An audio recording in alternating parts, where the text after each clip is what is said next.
Shall we listen? பொறுப்பான பொய். Robert lend அந்த ஆங்கில கட்டுரை எழுத்தாளரிடம் ஒரு நிருபர் கேள்வி கேட்டார். உங்கள் வாழ்வில் நீங்கள் ரசித்த நிகழ்ச்சி ஒன்று சொல்லுங்கள் என்று.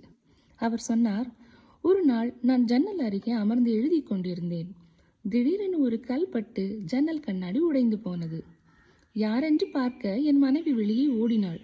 அங்கே என் மகனும் இன்னொரு சிறுவனும் நின்று கொண்டிருந்தனர். ஜன்னல் கதவை உடைத்தது யார் என்றாள்.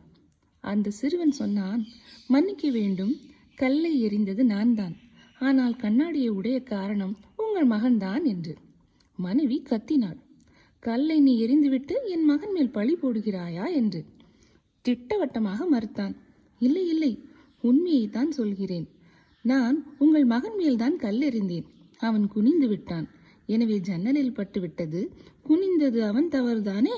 எனவே ஜன்னல் உடைந்ததற்கும் அவன்தான் பொறுப்பு என்றான். குழந்தைகள் சொல்லும் ஒவ்வொரு பொய்யும் தத்துவங்களே.